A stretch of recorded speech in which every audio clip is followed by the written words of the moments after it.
Bonaparte Ben oui. en Égypte, car il fut tenté par la conversion. Paraît-il, Dingue. nous avons le 26 Thermidor en 7, c'est-à-dire le 15 Ouais. août 1799, parce que ce jour-là, le jeune général Napoléon Bonaparte se trouve au Caire en Égypte. Eh bien, le 15 août, justement, il fête son anniversaire. Oui, il vient d'avoir 30 ans, happy birthday Napo, tout ça. Non, surtout, il écrit... Bah oui, Napo. Bonna ou Napo?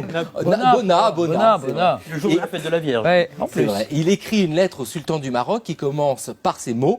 Il n'y a pas d'autre Dieu que Dieu et Mahomet est son prophète. Diantre serait-il Ah ouais, diantre. mahométan. Voilà. Alors vous savez, hein, il est en Égypte pour libérer le pays de la domination des terribles des Mamelouks qui sont dirigés par le bey d'Égypte, qui est très méchant, qui est pas un bon bey comme votre t-shirt. Non, non.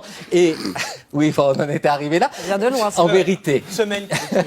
en vérité, il est là pour couper la route des Indes aux Anglais, et ce qu'il découvre oui. le fascine, l'islam. Hein. Alors, Napoléon est un enfant des Lumières. Les Lumières s'intéressent beaucoup à l'Orient. Et lui, il trouve dans l'islam une religion qui lui convient. Toujours en 1799, il écrit Moi, je suis musulman unitaire et je glorifie le prophète. Alors, bon.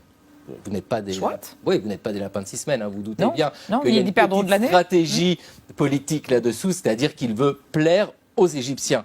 Mais pas seulement, parce que longtemps plus tard, pendant l'exil à Sainte-Hélène, il est tout vieux, il a perdu le trône, et bien il continue de parler de l'islam et il dit que la religion de Mahomet est la plus belle des religions. Il rajoute même, je vous le lis dans le mémorial de Sainte-Hélène, après tout, ce n'est pas impossible que les circonstances m'eût amené à embrasser l'islamisme. Hein. L'islamisme, ce sont ces mots, mais voilà, c'est le mot de ce C'est temps-là. ainsi que l'on disait en ce temps-là. Voilà. Vous voyez ce qu'il dit à Gourgeot, à Sainte-Hélène, le 7 janvier 1818, je cite « Si j'étais resté en Orient, j'aurais probablement fondé un empire comme Alexandre en me rendant en pèlerinage à la Mecque, où j'aurais fait des prières et des génuflexions.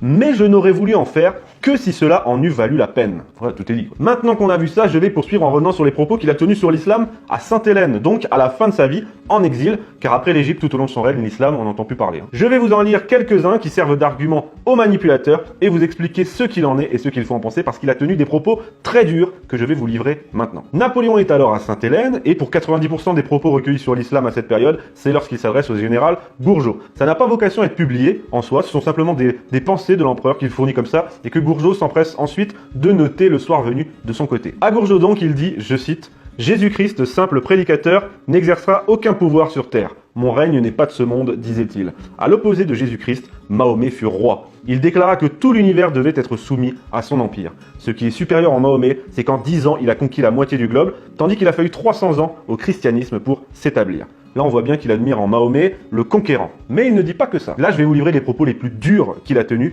À Gourgeot, toujours, il dit également, et pour moi c'est le plus terrible, je cite, « Puis enfin, à un certain moment de l'histoire, apparut un homme appelé Mahomet. Et cet homme a dit la même chose que Moïse, Jésus et tous les autres prophètes. Il n'y a qu'un Dieu. C'était le message de l'islam. L'islam est la vraie religion. Plus les gens liront et deviendront intelligents, plus ils se familiariseront avec la logique et le raisonnement. Ils abandonneront les idoles ou les rituels qui supportent le polythéisme et ils reconnaîtront qu'il n'y a qu'un Dieu. Et par conséquent, j'espère que le moment ne tardera pas où l'islam prédominera dans le monde. » Cette citation est absolument terrible, je le répète. Si on la lit comme ça, de façon brute, ça ne fait aucun doute. Napoléon est au pire musulman, au mieux très favorable à l'islam. Alors, que faut-il en penser? Eh bien, il ne faut pas se contenter de penser, mais de lire, justement, le journal de Gourgeot. C'est ça qu'il faut lire, parce que cette citation intervient dans un contexte très précis. Parce que juste avant de nous livrer cette phrase sur Mahomet et sur l'islam, eh bien, juste avant, il nous fait part de toute sa colère contre le pape et l'église de Rome. Napoléon, qui à ce moment en veut à la terre entière, revient sur sa vie avec aigreur auprès de Gourgeot, surtout car je l'ai dit, ce sont des confidences off. Et quelques lignes avant ce que je viens de vous lire, il explique que le christianisme a été récupéré, je cite, par un groupe de politiciens de Rome. Puis ensuite, il défend l'unicité de Dieu. Et pour défendre l'unicité de Dieu, eh bien, il prend Mahomet en exemple. Il prend l'exemple de Mahomet et de l'islam, dont selon lui, le message est simple et clair. Contrairement, toujours selon lui, au christianisme, dont l'unicité de Dieu aurait été bidouillée par des politiciens. Ça, c'est clairement son propos, et c'est clairement du Voltaire, dont Napoléon était un grand lecteur, et qui, Voltaire, considérait l'islam comme, je cite, un pur théisme, soit une religion qui n'a pas été dénaturée, soit, je cite Voltaire, la religion naturelle est par son conséquent la seule véritable. Je pardonne bien des choses, mais j'ai horreur de l'athée et du matérialiste. Comment voulez-vous que j'ai quelque chose de commun avec un matérialiste, avec un homme qui ne croit pas à l'existence de l'âme, qui croit qu'il est un tas de boue, et qui veut que je sois comme lui, un tas de boue? Oui, il existe une cause divine, une raison souveraine, un être infini.